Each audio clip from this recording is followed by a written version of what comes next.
ముఖ్యంగా ఇప్పుడు నేను చెప్పబోయే బ్రేకింగ్ న్యూస్ కూడా చైనాకి సంబంధించింది అలాంటిదే. భారత్ మీద ఎన్నో రకాలైనటువంటి కుట్రలు పన్నింది చైనా. ఇది మనందరికీ కూడా తెలుసు. ఇటీవల జరిగిన భారత్ పాక్ యుద్ధంలో కూడా చైనా ఎన్నో పన్నాగాలు పన్నింది, కుయుక్తులు పన్నింది. దొంగచాటుగా దొడ్డిదారుల్లో కూడా పాక్కి అనేక రకాలైనటువంటి ఆయుధాలు సరఫరా చేసి పాకిస్తాన్ని మరింత బలోపేతం చేయడానికి ట్రై చేసింది. సరే, ఇప్పుడు కనుక నేను చెప్పబోయే విషయానికి వస్తే మాత్రం ఇప్పుడు దానికి సంబంధించిన ఫలితాన్ని కూడా అనుభవిస్తోంది. ఎందుకంటే చెడ్డ కర్మలు చేసింది చైనా, సో చెడ్డ ఫలితాలు కూడా ఇప్పుడు చైనా అనుభవిస్తోంది అన్ని రకాల యాంగిల్స్ నుంచి. ఒకవైపు ప్రకృతి ప్రళయాలు, చైనాలోని యునాన్ ప్రావిన్స్లో జల ప్రళయం ఇప్పుడు సంభవిస్తోంది. అనేక రకాలైనటువంటి ప్రజలు తీవ్ర ఇక్కట్లు ఎదుర్కొంటున్నారు అక్కడ. చైనా ఆధిపత్యం ధోరణితో అధికార దాహంతో జిన్పింగ్ గత కొద్ది కాలం నుంచి కూడా ఆల్మోస్ట్ 1 మంత్ నుంచి కూడా ఆయన కనిపించకుండా పోయాడు. ఇది అందరికీ కూడా తెలిసినటువంటి విషయమే. ఆఖరికి బ్రిక్స్ సదస్సు కూడా ఆయన గైర్ హాజరైనటువంటి విషయం మనకి తెలుసు. సో ఇప్పుడు వీక్సిన్ కౌంటీని ముంచెత్తుతున్నాయి వరదలు. ఇక్కడ విజువల్స్లో మనం చూస్తున్నాం ఎంత జలప్రళయ ఎఫెక్ట్ ఉంది అని చెప్పి. అక్కడ చూడండి, కార్లు విపరీతంగా ఎటువైపు నుంచి చూసినా కూడా జల ప్రళయం. అక్కడ విజువల్స్లో మనం చూస్తున్నట్లుగా కూడా ఆ వాహనాలన్నీ కూడా నదిలో ఎక్కడో దూరంలో సుదూర ప్రాంతాల్లో పడవలు కొట్టుకుపోతున్నట్టుగా కూడా కొట్టుకుపోతున్నాయి. అవన్నీ కూడా నిజానికి నివాస ప్రాంతాలు. అక్కడ రహదారులు అనుకోండి, ఇవ్వండి, రహదారులకి నివాస ప్రాంతాలకి ఏమాత్రం థిన్ లైన్ డిఫరెన్స్ అనేది లేకుండా మొత్తం కూడా చైనా పూర్తిగా కొట్టుకుపోయే పరిస్థితి ఎదురవుతోంది. ప్రళయం, ఈ విధంగా ప్రకృతి ప్రకోపిస్తోంది చైనాలోని యునాన్ ప్రావిన్స్లో. అక్కడి నుంచి స్టార్ట్ అయింది. ఇంకా గత కొద్ది వారాలుగా కూడా మనం చూసుకుంటే చైనా న్యూస్ని గత 2 వారాల నుంచి కూడా విపరీతంగా జల ప్రళయం చైనాలోని అనేక ప్రాంతాలని ముంచెత్తుతోంది. ప్రస్తుతం మాత్రం అంటే గత సోమ మంగళ వారాల్లో ఏవైతే బీభత్సమైనటువంటి వర్షం అక్కడ కురుస్తోందో ఆ దెబ్బకి వీక్సిన్ కౌంటీ మొత్తం కూడా మునిగిపోయింది. 24 గంటలు, కేవలం 24 గంటల్లోనే 254.4 మిల్లీమీటర్ల వర్షపాతం. ఎంత అత్యధిక వర్షపాతం అంటే ఇది చూడండి. 1958వ సంవత్సరం తర్వాత ఇదే అత్యధిక వర్షపాతంగా కూడా చైనా వాతావరణ శాఖ అధికారులు వెల్లడించే పరిస్థితి వచ్చేసింది. గడిచిన 24 గంటల్లో 254.4 మిల్లీమీటర్ల వర్షపాతం నమోదైందంటే అక్కడ పరిస్థితి ఎంత బీభత్సంగా దారుణంగా ఉందో కూడా అర్థం చేసుకోవచ్చు. ఇక వరదల్లో ఇప్పటికే 5 వ్యక్తులు కూడా గల్లంతైనట్టుగా తెలుస్తోంది. సో కార్లు, ఇళ్ళు ఇవన్నీ కూడా కొట్టుకొని పోతున్నాయి. కొన్ని ఇళ్ళు అయితే అక్కడ నీట మునిగిపోయాయి. మరి ఇప్పటివరకు అయితే అధికారికంగా 5 మంది గల్లంతైనట్లుగా కూడా తెలుస్తుంది. ఎందుకంటే చైనా నుంచి ఒక సమాచారం అనేది లీక్ అవ్వాలంటే కొద్దిగా టైం పట్టే ఆస్కారం కూడా ఉంటుంది. ఎందుకంటే వాళ్ళు ఎప్పుడైతే ప్రాణ నష్టం కానీ, భారీగా ఆర్థిక నష్టాలు కానీ, ఏ రకమైనటువంటి కొన్ని చెడు ఫలితాలు సంభవిస్తాయో అప్పుడు చైనా మీడియా అంత తొందరగా కూడా బయటికి పొక్కనియదు. సో ప్రస్తుతం మనకి చైనా ఇస్తున్నటువంటి సమాచారం ప్రకారం, చైనా నుంచి అందుతున్నటువంటి సమాచారం ప్రకారం ప్రస్తుతం కేవలం 5 మంది మాత్రమే గల్లంతైనట్లుగా కూడా తెలుస్తుంది. కానీ మనం ఇక్కడ చాలా క్లియర్గా మనకి కొన్ని విజువల్స్ అందాయి. అక్కడ చూడొచ్చు, జల ప్రళయం ఎటువైపు నుంచి చూసినా కూడా కొండ చర్యలు భారీగా విరుచుకుపడుతున్నాయి. గత 2-3 రోజుల నుంచి, ముఖ్యంగా సోమ మంగళ వారాల్లో 254.4 మిల్లీమీటర్లు అంటే అది సామాన్యమైనటువంటి వర్షపాతం కాదు. విపరీతంగా కొండ చర్యలు విరిగిపడుతున్నాయి. సో అనేక రకాలైనటువంటి ప్రాణ నష్టం సంభవించే అవకాశం ఉంది. ఎందుకంటే కేవలం 5 మాత్రమే గల్లంతయ్యారు అనే దాంట్లో ఎంతవరకు వాస్తవికత ఉందో, వాస్తవాలు ఉన్నాయో ఇంకా మనకైతే అధికారికంగా లెక్కలు అయితే రావాల్సి ఉంది. బట్ అంతకు మించే ప్రాణ నష్టం, భారీగా ఆస్తి నష్టం ఉందని చెప్పి ఇంకెందుకు మరి ఎవరో చెప్పవలసిన అవసరం లేదు. అక్కడ చూస్తున్నటువంటి విజువల్స్ చూస్తేనే మనకు అర్థం చేసుకోవచ్చు.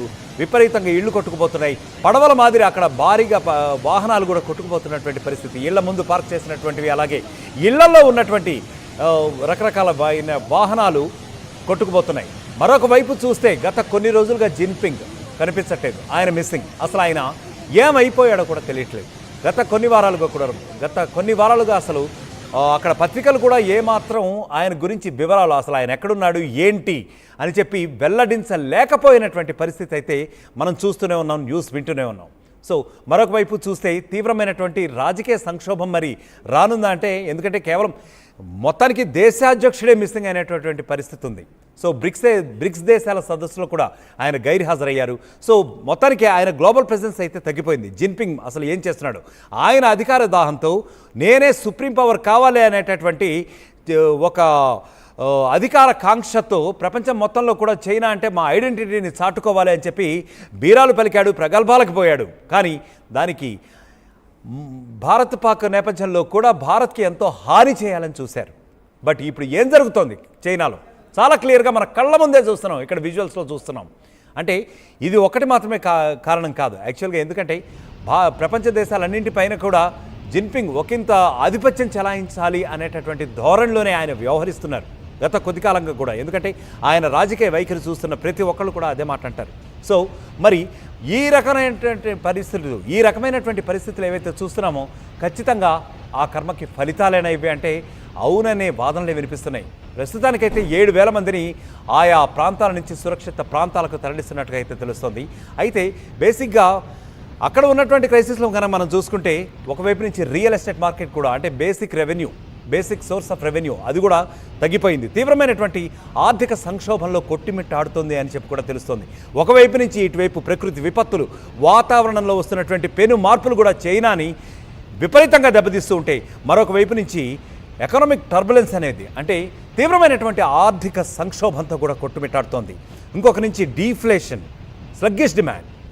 ఈ డీఫ్లేషన్ అనేది మరొక రకంగా దెబ్బతీస్తోంది. ఇప్పటికే 254 బిలియన్ చైనీస్ డాలర్లకు పైగా, అమెరికన్ డాలర్స్ అంటే అమెరికన్ కరెన్సీలో చూసుకుంటే 254 బిలియన్ డాలర్స్ ఇప్పటికే ఆ క్యాపిటల్ నష్టపోయినట్లుగా అంటే చైనా స్థూల జాతీయ ఆదాయంలో నష్టపోయినట్లుగా కూడా తెలుస్తోంది. అలాగే డెట్ టు జీడిపి రేషియో అంటే జీడిపి రేషియో 350 నుంచి 400% వరకు కూడా తగ్గిపోయింది. బాగా అంటే డెట్ రేట్ పెరిగిపోయింది. జీడిపిలో డెట్ రేట్ అంటే అప్పుల శాతం కూడా 350 నుంచి 400% కూడా పెరిగిపోయింది. అంటే ఒక రకంగా ఇది కూడా సునామీ లాంటిదే, ఇది కూడా ఒక వరద లాంటిదే. ఆర్థిక సంక్షోభం రూపంలో ఈ ఆర్థిక వరదలు కూడా చైనాని ముంచెత్తుతున్నాయి.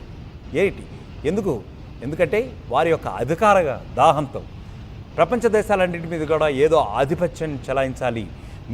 ముఖ్యంగా లిథియం నిల్వల్లో కూడా చైనా ప్రపంచ దేశాలన్నింటినీ కూడా డామినేట్ చేయాలనేటువంటి పరిస్థితి నెలకొంది. ఎందుకంటే ముఖ్యంగా లిథియం నిల్వలు అప్పట్లో అమెరికా నుంచి పర్చేస్ చేసిన విషయం మనందరికీ కూడా తెలిసిందే.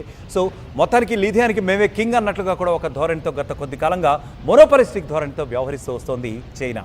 సో మరి ఇప్పుడు జరుగుతోంది ఏంటి? అక్కడ తీవ్రమైనటువంటి ఆర్థిక సంక్షోభం కొట్టుమిట్టాడుతోంది. సో మన కళ్ళ ముందు కనిపిస్తున్నటువంటి విజువల్స్ ఏవైతే ఉన్నాయో ఇవన్నీ కూడా వాతావరణంలో పెను మార్పులకి ఒక రకంగా కారణమైతే మరొక రకంగా ఆర్థిక పరమైనటువంటి సీవియర్ టర్బులెన్స్ ఎదుర్కొంటోంది చైనా. ఇంకో వైపు నుంచి చూస్తే జియోపొలిటికల్ స్ట్రెయిన్స్, ముఖ్యంగా రాజకీయ ఒత్తిళ్లు.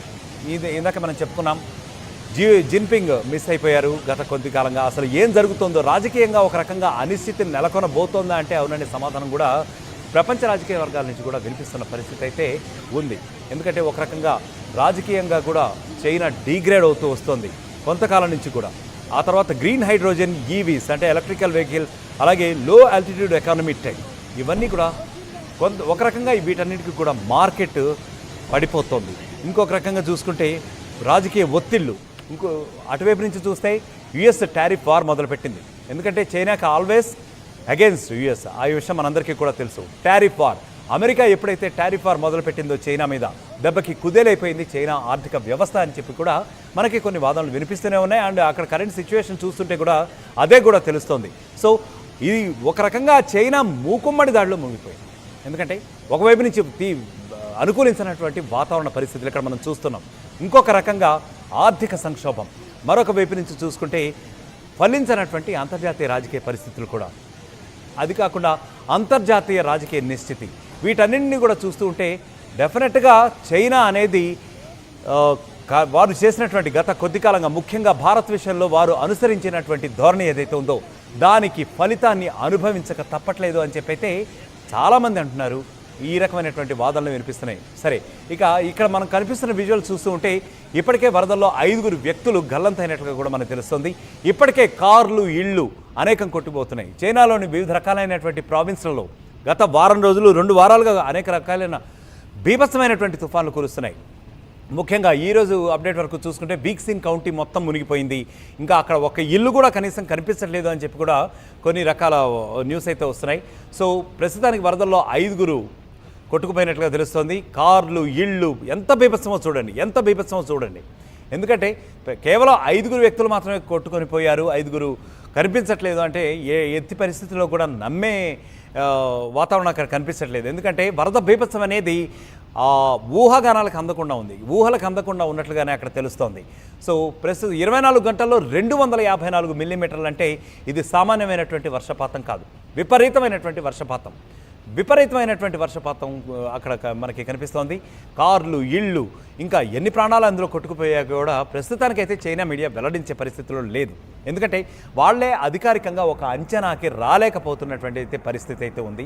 సో ముఖ్యంగా యునాన్ ప్రావిన్స్ అనేది ఈ యొక్క ప్రళయానికి అంతటికీ కూడా గత 2 రోజుల్లో కేంద్ర బిందువుగా చెప్తున్నారు. ఎందుకంటే అక్కడి నుంచి కూడా ప్రళయం మొదలైంది, అక్కడి నుంచి కూడా వరదలు ముంచెత్తుతున్నాయి. వీక్సిన్ కౌంటీని మొత్తం అయితే ముంచేశాయి. అక్కడ చాలా వేలాది మంది కూడా చైనీస్ నివసిస్తున్నట్టుగా తెలుస్తుంది. సో వాళ్ళందరూ కూడా తీవ్రమైనటువంటి ఇక్కట్లు ఎదుర్కొన్నారు. అంటే ఒక ప్రావిన్స్లో తీసుకుంటే కేవలం 7,000 మంది అయినా ఉండేది. ఎందుకంటే ప్రపంచంలోనే అత్యధిక జనాభా గల దేశాల్లో ఒకటిగా ఉన్నటువంటి చైనాలో ఒక ప్రావిన్స్లో 7,000 మంది అంటే ఎంత మాత్రం కూడా సమంజసంగా అనిపించట్లేదు మనకి.